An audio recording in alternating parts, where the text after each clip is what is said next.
is unique. People do ask, how old's your child? I'll just say 16. Let them think it's months. She has not aged in 15 years. I remember thinking it was a little weird. She was older than me, but not growing. It says newborn 3 to 6 months. The doctors told us we don't know what her syndrome is. Despite what appeared to be adequate nutrition, she just wasn't growing. Never weighing more than 17 pounds, Brooke has faced extreme medical problems. The doctors just wanted to give up on her. We thought we were going to bury our child. But scientists believe Brooke's genes could hold the key to extending life. When we identify the genes that are damaged in her body, we could theoretically create immortal beings. She's here for a reason. She's a miracle child. Yeah. Her life expectancy theoretically went from the first 5 years to who knows. This is the extraordinary story of Brooke Greenberg, a child frozen in time. Suburban Baltimore, home to the Greenberg family. This is my room. This is where I go every day, and after school I do my homework at my desk, and I have a lot of art because I enjoy doing art. This is Emily. She's the oldest. She's 22. This is Caitlin. She's the second oldest, 18 years old. And this is Brooke. She's 16, the third oldest. And I'm Carly. I'm 13, and I'm the baby of the family. The baby of the family gets herself ready for school. But it is her older sister, Brooke, who still needs help. Gonna go to school today? Yeah. Gonna have fun with all your friends? Yeah. Brooke is 16 years old. As soon as she sees the school bus, she lights up because she knows that's definitely where she's going. Okay, let's go. Yeah. Brooke is Howard and Melanie's third child. The couple had 2 daughters, Emily and Caitlin, before Melanie became pregnant with Brooke in 1993. This pregnancy was a little different. Every time I would go to the doctor for my monthly checkup, they would say, well, we're not quite sure about your growth. 1 week check and see next month what happens. So next month I would come and I would be fine. Because of intermittent growth, doctors decided to deliver Brooke 4 weeks early by cesarean. Well, 20 up 4. There she is. We're having our third child. We knew that it was going to be a C-section, so it was just get there, let's check in, get comfortable. We were going to have a baby. Well, it's 10 after 5. Next time you see her, there'll be a baby.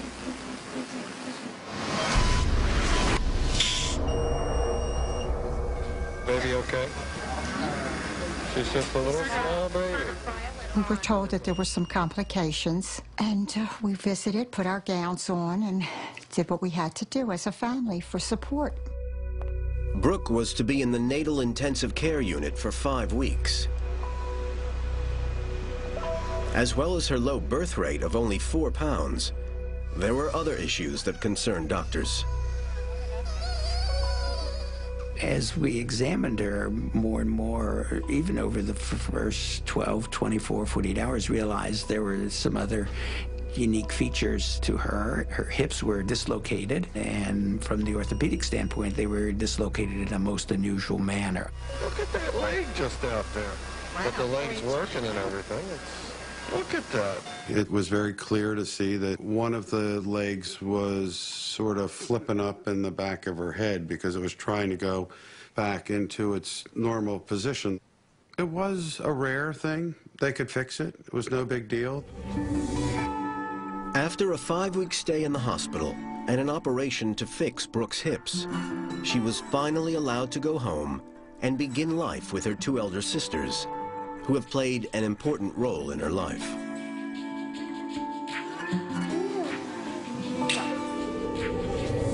Having raised 2 older daughters, the Greenbergs were well aware of Brooke's lack of development.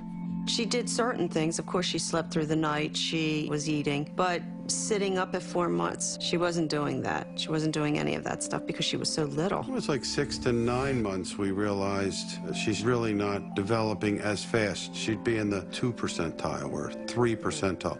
As long as it was part of a percentile, we were happy, and everything that they kept explaining to us was that she would catch up. At the time, she was like one of a kind, very small, very fragile. I said, we'll get her straightened out. Diagnosing Brooke was not going to be easy. Doctors knew that her eyes and ears suggested a congenital disorder, but tests came back negative. Her lack of growth was also a mystery. Despite what appeared to be adequate nutrition, and had every reason to believe that she was taking in adequate calories and fluid volume, she just wasn't growing. In medicine, you'd like to be able to label something. The thing about Brooke is she doesn't fit anybody else. It's frustrating, but we don't always have the answers. With doctors unable to explain Brooke's lack of growth, they labeled her as having Syndrome X, an unknown condition. I didn't want to have a diagnosis because I didn't want to know what the future held. We just took each day as it is. Taking each day as it came was important to ensuring Emily and Caitlin had a normal life with their younger sister. We would always play and dance with her. We had like this little box, like this little cardboard box, and we would put like pillows in there and put her in there and just stroll around house with her. She used to love to just like run with us holding her back, and probably not so safe, but like just up and back. Although Howard and Melanie were trying to make life normal for their 3 daughters, the lack of answers about Brooke's condition weighed heavily on them. The parents obviously were frustrated and very concerned, as were all the physicians who were involved. Our life was just going from one doctor to another doctor, getting no answers, nothing dramatic until she was up until 3 years old. And then when she hit 3, then our life came to a crashing halt. That's when she started to get really sick. She has a history of pulmonary problems that are quite significant. She was getting pneumonia an abnormal amount of time. Wheezing like someone who has asthma and great difficulty in breathing. They inserted a peg into her stomach. She has a history of seizures. It was told to us that Brooke had a stroke. It looked like these illnesses would be so devastating that nobody could have gotten through this. And yet she did. In 1996, Melanie became pregnant again. Would the Greenbergs' 4th child also be like Brooke? Driving to the hospital, wondering, are we going to have 2 children that are not normal?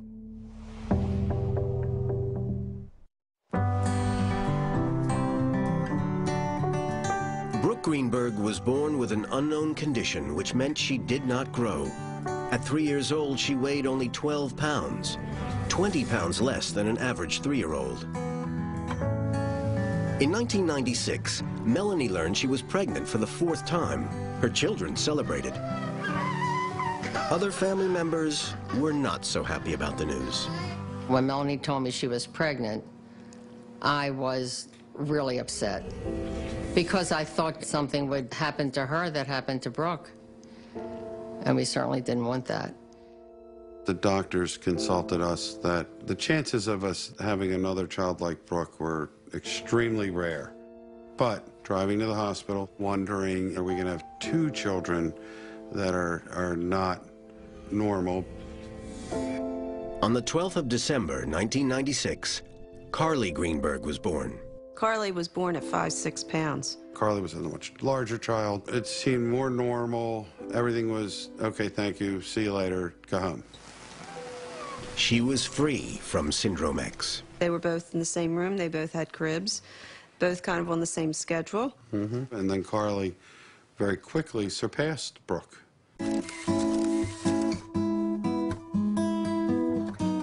Howard has kept a detailed photo album of his family's life. It is through his photos that Brooke's lack of growth or aging is clear. This picture is interesting because this is where They both were babies. Carly was starting to surpass Brooke. Brooke is 4 years old in this picture, and Carly is 2 years old in this picture. You could see the succession of Carly aging in most of my pictures, and that's the only way you can really tell, to be honest. If something else is in the picture that actually ages, such as our children, very distinct. I don't really remember like what age I was, but I remember just thinking that it was a little weird that she was older than me, but not growing.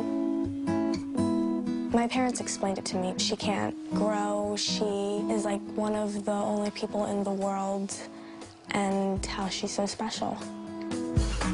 Carly is close to her older sister and has devised ways to keep her entertained. Honestly, I do not know why she likes this. It somewhat makes her giggles.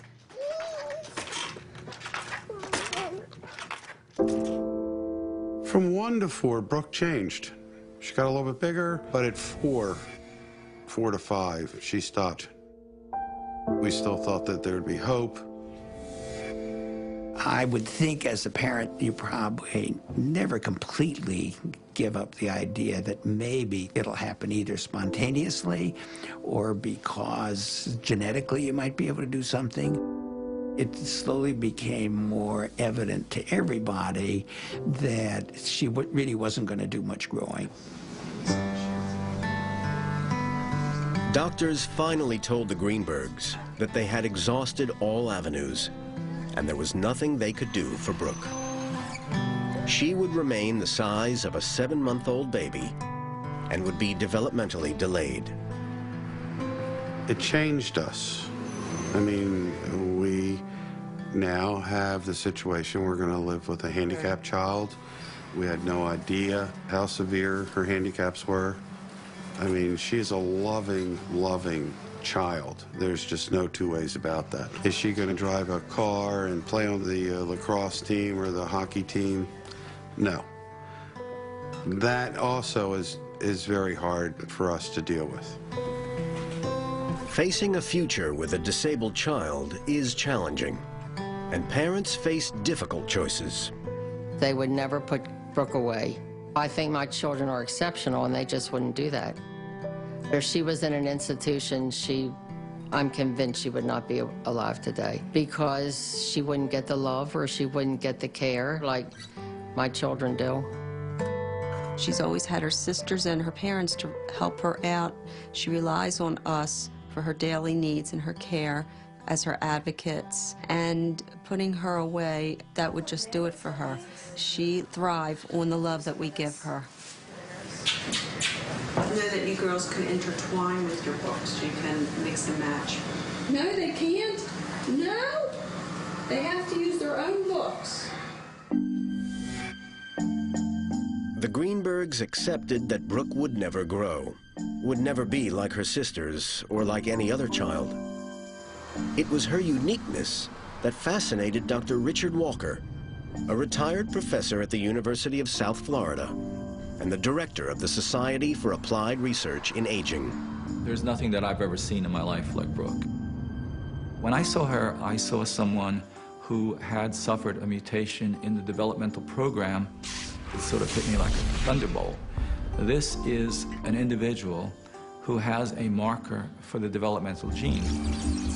The developmental gene that Dr. Walker has been looking for all his career is the gene that controls aging. Dr. Maxine Sutcliffe at Florida's All Children's Hospital worked with Dr. Walker, testing Brooke's DNA, looking for abnormalities in order to identify Brooke's anti-aging gene.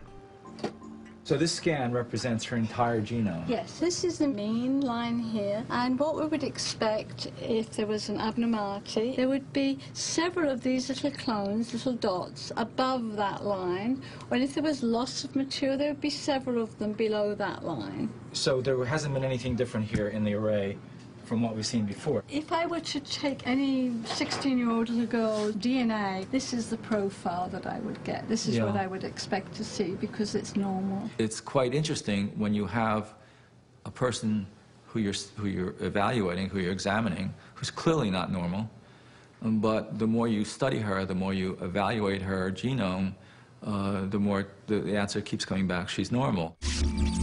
With the surprising result that Brooke's DNA suggested she was normal, Dr. Walker realized there would be a need for more.